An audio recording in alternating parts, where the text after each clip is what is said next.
आयोग कार्यालय उपस्थित है, विश्व हिंदू महासंघ के लोग उपस्थित है। बताया जा रहा है बेटी बहन को जिस तरह बंगाल में उनके साथ दुर्व्यवहार किया जा रहा है, और ये बताया जाता है कि वहाँ की सरकार ममता बनर्जी की सरकार है, और वहाँ की जब बेटी बहन सुरक्षित नहीं है तो वहाँ की सरकार किस तरह काम कर रही है, आइए जानते हैं। क्या बताइए जी, बंगाल में जो निरंकुश सरकार है, लगातार हिंदुओं की हत्या की जा रही है। मुर्शिदाबाद में आप देखे होंगे कि आज पूरा देश अनुसार है उस घटना को लेकर के। हिंदुओं का उत्पीड़न, महिलाओं के साथ खुलेआम दुर्व्यवहार किया जा रहा, बहन बेटियों के साथ अभद्र व्यवहार किया जा रहा, कहना भी कैमरे के सामने मुश्किल हो रहा। मंदिरों को लगातार जलाया जा रहा, मिठाई की दुकानों को आग लगाया जा रहा। इसके विरोध में विश्व हिंदू महासंघ ने आज जिलाधिकारी महोदय के माध्यम से राष्ट्रपति, महामहिम राष्ट्रपति जी को ज्ञापन देने का कार्य किया है कि बंगाल में जो निरंकुश सरकार है, जिसे लोकतंत्र से कोई मतलब नहीं है, हिंदुओं पर लगातार हमले किए जा रहे हैं, मंदिरों को तोड़ा जा रहा है और लगातार मस्जिदों का निर्माण किया जा रहा है।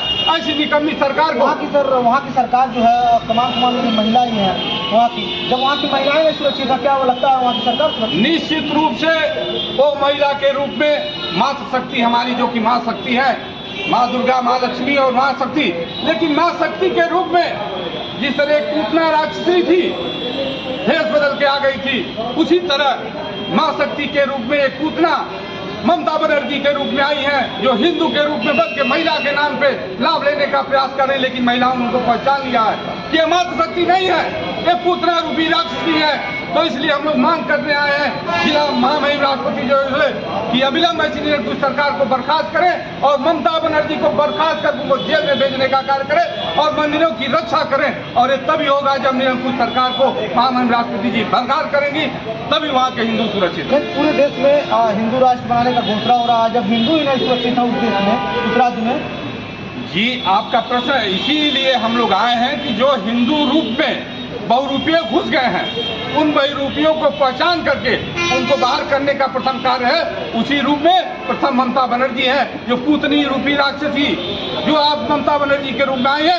तो आज जनता पहचान गई है, देश पहचान गया है, बंगाल के लोग पहचान गए हैं, और वही पीड़ा को दूर करने के लिए हम लोग उनके साथ खड़े हैं। अब विश्व हिंदू महासंघ गोरखपुर आज उनकी लड़ाई में साथ है, और आज हम लोग जिला अधिकारी महोदय के माध्यम से हम लोग महामहिम राष्ट्रपति जी को ज्ञापन दिए ऐसी निरंकुश सरकार को बर्खास्त करें। चलिए, हमारे साथ एक महिला है और उस राज्य में महिला का ही सरकार है, हम जानते हैं। क्या कहिएगा, जिस तरह वो एक नारी के रूप में वहाँ के नारी को वही दिक्कत का सामना करना पड़ रहा है? देखिए, मैं तो उसको नारी नहीं कहूँगी, वो नारी नहीं है। अगर नारी होती तो शायद नारियों की पीड़ा को समझती, अपनी बहन बेटियों को समझती है। वह तो है मुस्लिम, वह है राक्षसी। जैसा कि भाई ने कहा कि वो पूतना है, वह पूतना है, और ऐसे ही पूतना है कि जो मानव रूप में उस बंगाल में घुस करके खोखला कर रही है हिंदुओं को। नहीं, हमारे यहाँ की सरकार तो पुतली महाराज जी कहते हैं कि हिंदू राष्ट्र किसी बेटी बहन को किसी के साथ दुर्व्यवहार नहीं होगा। वहाँ की सरकार क्या कर रही है?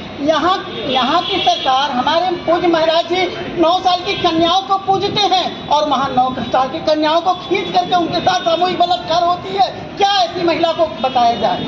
ऐसी महिला को क्या कहते हैं? उसको तो सरेआम खड़ा करके गोली मार देनी चाहिए। इतनी गोली मारनी चाहिए कि उसकी एक बुद्धि भी नहीं मिलनी चाहिए ममता बनर्जी। जो जघन्य कार्य वो बंगाल में कर रही है, हम बहन बेटियां वहाँ सुरक्षित नहीं हैं। आगजनी लगातार घर से निकाला, घर से अगर कोई आवाज उठा रहा तो उनको सरेआम कत्लेआम कर देना, ये कहाँ का मानवता है?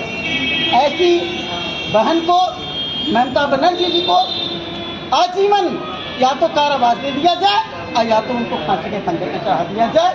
जय भारत, जय योगी सरकार। डॉक्टर सुमन श्रीवास्तव। एक तरफ उत्तर प्रदेश में योगी महाराज जी का सरकार, कहीं ना कहीं किसी का अगर कहीं टिप्पणी हो रही है वहाँ एक्शन लिया जा रहा। वहीं बंगाल में देखा जाए तो सीधे मुख्यमंत्री कोई जनता से कोई मतलब नहीं है, जनता के ऊपर क्या हो रहा है क्या नहीं हो रहा है कोई गम नहीं है उनके ऊपर। देखते रहते हैं।